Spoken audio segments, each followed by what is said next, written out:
بسم اللہ الرحمن الرحیم۔ سورۃ الرعد۔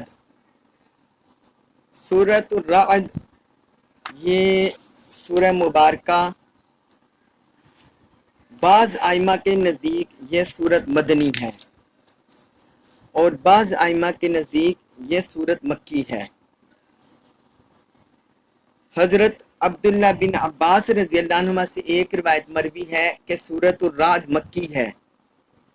مکی صورت جو ہجرت سے پہلے نازل ہوئی انہیں مکی بولا جاتا ہے، اور جو ہجرت نبوی کے بعد نازل ہوئی انہیں مدنی بولا جاتا ہے۔ پھر اسی طرح حضرت سعید بن جبیر رضی اللہ عنہما، حضرت سعید بن جبیر انہوں نے بھی یہ کہا کہ یہ مکی صورت ہے، اور بعض روایات میں حضرت عبداللہ بن عباس رضی اللہ عنہ سے یہ بھی مروی ہے کہ یہ الرعد مدنی صورت ہے، اور حضرت عبداللہ بن زبیر رضی اللہ عنہ سے روایت کیا گیا وہ بھی کہتے ہیں کہ یہ مدنی صورت ہے۔ حضرت قتادہ نے کہا ہے کہ اس کی چند آیات کے سوا باقی جو آیات ہیں وہ مکہ میں نازل ہوئی ہیں، چند آیات مدینہ طیبہ میں نازل ہوئی ہیں، اور باقی جو آیات ہیں وہ مکہ میں نازل ہوئی ہیں۔ اس لیے بعض مفسرین کا رجحان یہ ہے کہ یہ مکی صورت ہیں، اور بعض کہتے ہیں یہ مدنی صورت ہیں۔ زیادہ تر جو اسے مانتے ہیں وہ اسے مدنی صورت مانتے ہیں۔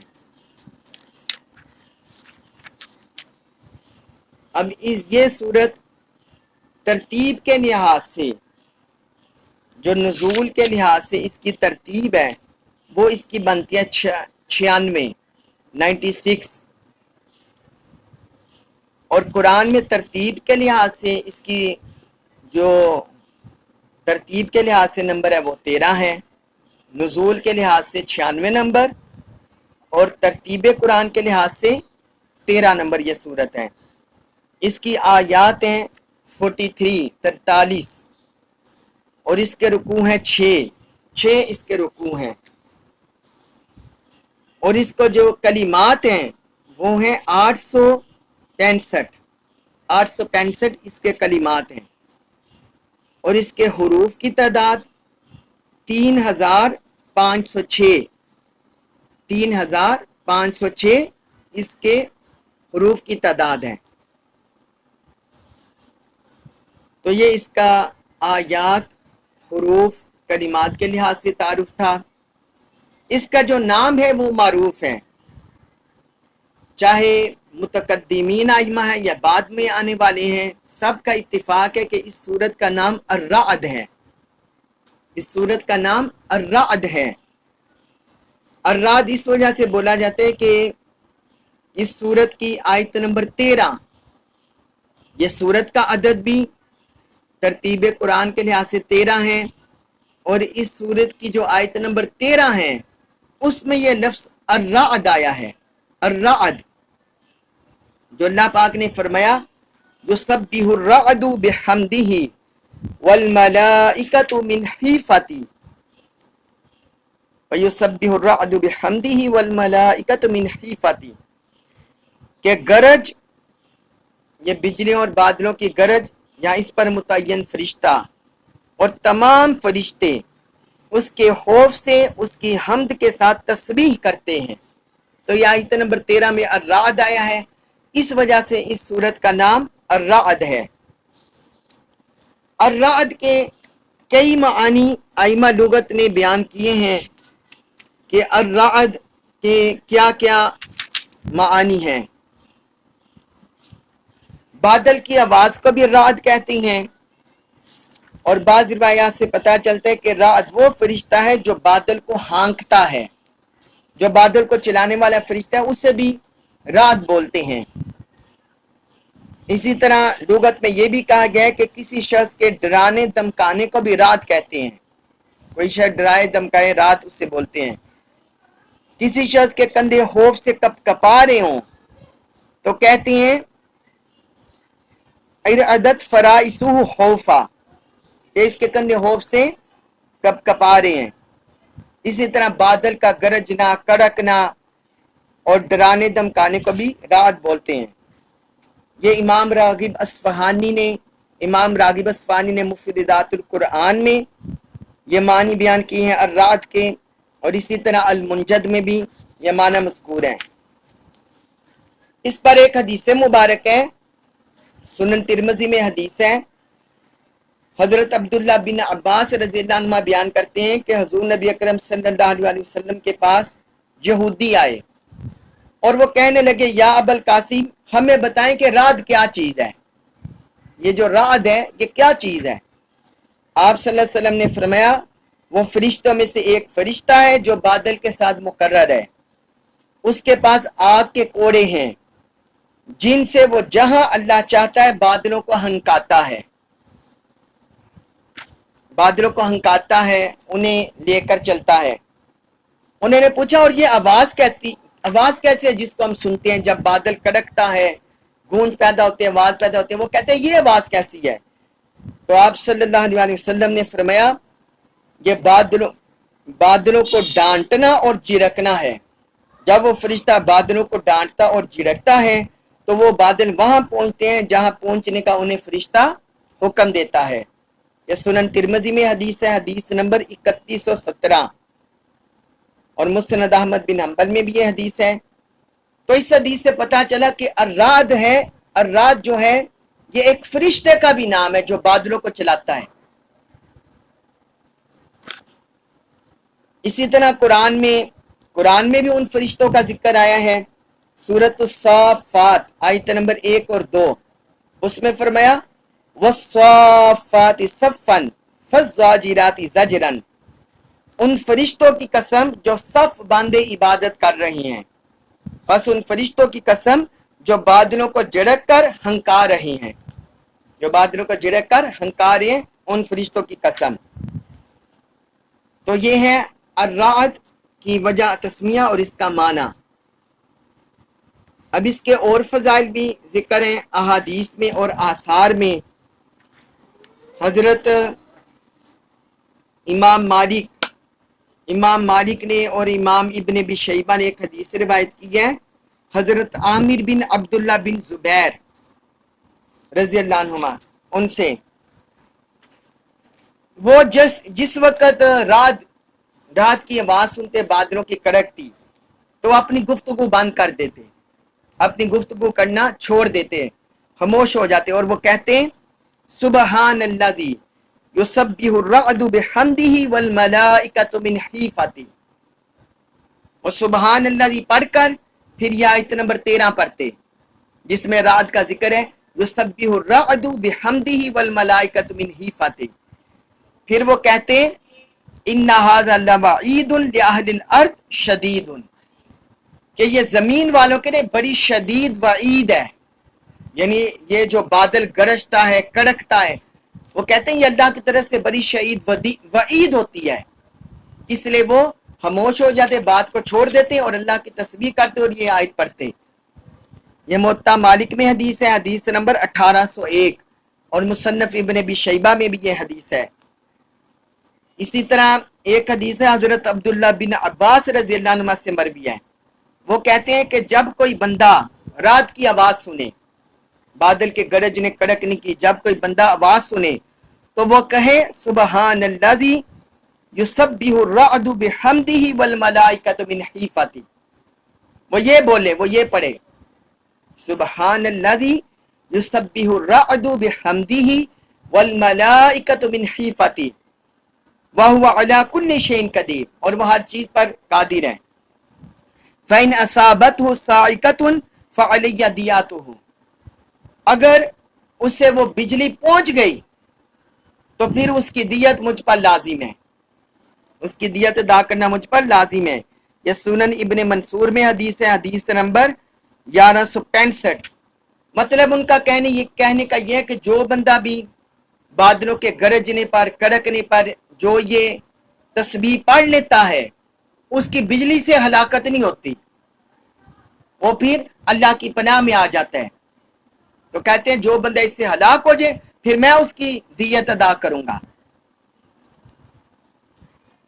اسی طرح ایک اور حدیث ہے حضرت عبداللہ بن عباس رضی اللہ عنہ فرماتے ہیں کہ ہم ایک سفر میں حضرت عمر بن خطاب کے ساتھ تھے، سیدنا عمر فاروق رضی اللہ عنہ کے ساتھ ہم ایک سفر میں تھے، تو ہمیں راستے میں یہ بادلوں کی کڑک، بجلی اور ٹھنڈک یہ ہمیں پہنچی، بادل گرجنے لگا، بجلی کڑکنے لگی اور ٹھنڈک پیدا ہو گئی۔ تو اس وقت ہمیں حضرت کعب رضی اللہ عنہ نے کہا کہ جس وقت کوئی بھی بندہ جب بادلوں کی کڑک سنتا ہے اور وہ یہ کہتا ہے سبحان من یسبح الرعد بحمدہ والملائکۃ من خیفتہ، پاک ہے وہ ذات یسبح الرعد بحمدہ کہ بادل کی گرج یا بادل کو ہنکانے والا فرشتہ اس کی حمد کے ساتھ اور فرشتے اس کے خوف کے ساتھ تسبیح کرتے ہیں، 3 بار جو بندہ یہ پڑھتا ہے اوفیا مما یکون فی ذالک الرعد، تو اس کڑک میں بادلوں کی گرج میں جو کچھ بھی ہوتا ہے الا بلا بندہ اس سے محفوظ ہو جاتا ہے، جو 3 بار بھی یہ پڑھتا ہے بندہ اس سے محفوظ ہو جاتا ہے۔ حضرت عبداللہ بن عباس رضی اللہ عنہ فرماتے ہیں کہ ہم نے یہ پڑھ لیا تو ہم خیر و عافیت سے محفوظ ہو گئے۔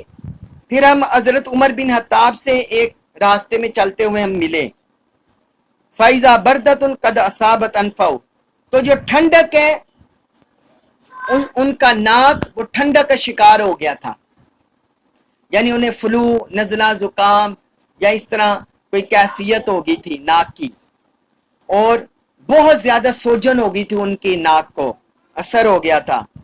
تو ہم نے ان سے کہا امیر المؤمنین یہ کیا ہے، آپ کو کیا ہوا ہے ناک پر کہ یہ اتنا سوج گیا، کیا وجہ ہوئی ہے؟ تو کہتے ہیں کہ بردۃ اصابت انفی، ٹھنڈک، اس ٹھنڈک نے میرے ناک کا یہ حال کر دیا ہے، تو اس نے میرا یہ نشان بنا دیا ہے۔ تو میں نے ان سے کہا کہ حضرت کعب رضی اللہ عنہ نے ہمیں کہا تھا کہ جو بندہ بھی جس وقت یہ بادلوں کی کڑک سنتا ہے اور وہ یہ کہہ لیتا ہے سبحان من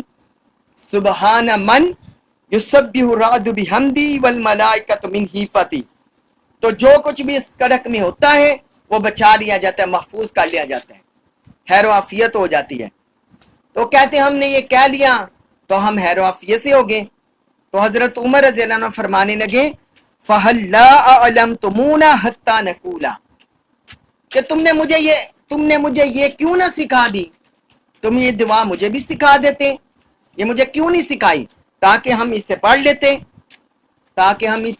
پڑھ لیتے۔ یہ امام طبرانی نے کتاب الدعا میں اس حدیث کو روایت کیا ہے، حدیث نمبر 985۔ پھر امام ابن حیان نے العظمہ میں روایت کیا ہے، حدیث نمبر 20۔ اسی طرح حضرت جابر بن زید وہ بیان کرتے ہیں، وہ کہتے ہیں کہ جس وقت کسی کی میت حاضر ہو جائے، یعنی کوئی بندہ حالت نزاع میں ہو، تو ان یقرأ عندہ سورۃ الرعد، تو اس کے پاس سورۃ الرعد پڑھنی چاہیے۔ وہ کہتے ہیں اس کے پاس سورۃ الرعد پڑھنا مستحب ہے، جو بندہ بھی حالت نزاع میں ہو۔ فإن ذلک یخفف عن المیت، یہ میت کے لیے آسانی پیدا کرتی ہے۔ وَإِنَّهُ أَهْوَنُ لِلْقَبْضِ، اس کی روح قبض کرنے میں آسانی پیدا ہوتی ہے۔ وَأَيْسَرُ لِلشَّانِ، اور اس کے معاملے میں بہت زیادہ آسانی سہولت پیدا ہوتی ہے سورۃ الرعد کو میت کے قریب پڑھنے سے۔ امام جلال الدین سیوطی نے الدر المنصور میں اسے ذکر کیا، اس قول کو جلد 4 صفحہ 599 میں، اور اسی طرح امام شوکانی نے فتح القدیر میں جلد 3 صفحہ 76 میں اس کو ذکر کیا۔ تو یہ اس سورت کے فضائل اور اس کے خصائص تھے جو میں نے گوش گزار کیا آپ سب کے۔ اسی طرح جو سورۃ الرعد ہے، بعض لوگ کہتے ہیں کہ یہ سورت یوسف کے ساتھ ہی نازل ہوئی ہے، اس وجہ سے اس کے مضامین اور سورہ یوسف کے مضامین ملتے جلتے ہیں، آپس میں ملتے ہیں۔ سورہ یوسف اور سورۃ الرعد میں انبیاء کرام اور ان کی قوموں کے واقعات بیان ہوئے ہیں۔ سورہ یوسف میں زیادہ تر حضرت یوسف علیہ السلام کا ذکر ہے، اور جو سورۃ الرعد میں ہے اس میں باقی انبیاء کرام کا بھی ذکر ہے۔ اسی طرح دونوں صورتوں میں اللہ تعالیٰ کے وجود اور اس کی توحید پر دلائل ہیں۔ سورۃ یوسف میں بھی ہم پا رہے ہیں، اسی طرح سورۃ الرعد میں بھی آئیں گے۔ اسی طرح دونوں صورتوں میں آسمان و زمین اور ان کے جو عجائبات ہیں اللہ تعالیٰ کی توحید پر، اس کی وحدت پر، اس کے وجود پر دلائل ہیں۔ یہ سورہ یوسف میں بھی گزر چکے ہیں، سورۃ الرعد میں بھی آئیں گے۔ پھر اس طرح دیکھیے سورہ یوسف کا جو اختتام ہوا وہ قرآن مجید پر ہوا، اللہ تعالیٰ کے کلام پر، قرآن مجید کی صفات پر سورہ یوسف کا اختتام ہوا۔ تو اللہ تعالیٰ نے فرمایا ما کان حدیث یفترا ولکن تصدیق الذی بین یدیہ وتفصیل کل شیء وہدی ورحمۃ لقوم یؤمنون۔ اور آگے سورۃ الرعد کا آغاز ہو رہا ہے، وہ بھی کلام قرآن پاک پر ہو رہا ہے۔ تو یہ بھی ان دونوں میں مطابقت ہے مضامین میں۔ پھر اس کے علاوہ سورۃ جو رعد ہے اس میں قیامت کا ذکر ہے، قیامت کے قائم کرنے کا اور زندہ اٹھائے جانے کا انسانوں کو۔ پھر حق اور باطل کی، جو اللہ کے عبادت گزار اور بتوں کے جو پجاری ہیں ان کی مثالیں دی گئی ہیں اس صورت میں۔ پھر جو متقین کا قیامت کے دن اور بعد میں کیا جزا ملے گی، ان کا کیا انجام ہوگا، اس کا ذکر ہے۔ اور جو اللہ کے نافرمان ہیں ان کا کیا انجام ہوگا وہ بھی اس صورت میں ذکر ہے۔ پھر جو تمام رسول جو ہیں وہ بنی نوع انسان میں سے بھیجے گئے ہیں، وہ انسان ہیں اور بشر ہیں، تو یہ بھی موضوع ہے اس صورت کا۔ پھر اللہ تعالیٰ نے انبیاء کرام کے منکروں کو ناکام کیا اور انبیاء کرام کو کامیاب کیا، یہ بھی اس صورت کا مضمون ہے۔ پھر جو مشرکین کے بارے میں بتایا گیا کہ یہ جو معجزات کا مطالبہ کر رہی ہیں یہ اس پر ایمان لانے والے نہیں، صرف یہ ٹھٹھا کر رہی ہیں اور کٹ حجتی کر رہے ہیں۔ پھر اللہ تعالی نے اپنی حالی کی قدرت پر بیان کیا ہے کہ اللہ کی قدرت مخلوق جیسی نہیں ہے، اور اسی طرح مختلف نوع کی مثالیں دی گئی ہیں، یہ پھلوں کی، سبزیوں کی، نہروں کے چلنے کی اور بجلی کے کڑکنے کی، بادلوں کی گرج کی، یہ ساری نشانیاں اللہ کی آیات نشانیاں ذکر ہوئی ہیں۔ اسی طرح کافروں کا، مشرکوں کا کیا انجام ہوگا وہ سارا بھی اس صورت میں ذکر ہوا ہے۔ پھر جو ابرار ہیں، نیکوکار ہیں، ان کے کیا اوصاف ہیں وہ بھی اس صورت میں ذکر ہوئے ہیں۔ وعدوں کو نبھانا، اپنے جو وعدے کیے گئے پختہ عہد ان کی حفاظت کرنا، صلہ رحمی کرنا، مخلوقات کے ساتھ بھلائی کرنا، اللہ کی خشیت اختیار کرنا، اور یوم قیامت آنے سے پہلے اپنے نفس کا محاسبہ کرنا اور مختلف امور پر صبر کرنا، نماز کی حفاظت کرنا اور زکوٰۃ ادا کرنا اور مستحقین کو، یہ سارا اس صورت میں بیان ہوا ہے۔ اور تلاوت قرآن سے قلب کو کیسے اطمینان نصیب ہوتا ہے یہ بھی اس صورت کے مضامین کا حصہ ہے۔ تو یہ بھی جامع مضامین صورت ہے۔ اللہ تبارک و تعالیٰ سے دعا ہے کہ اللہ تعالیٰ اپنے فضل و کرم سے، اپنے احسان سے ہمیں اسے آغاز کرنے کی اور اسے تکمیل تک پڑھنے، سننے، سمجھنے کی توفیق عطا فرمائے، اس کے معارف، اسرار و رموز عطا فرمائے، اور جو کمی کجی ہمیں معاف فرمائے، اور ہمیں اپنے احکام پر عمل پیرا ہونے کی توفیق عطا فرمائے۔ وما علیہ الا البلاغ المبین۔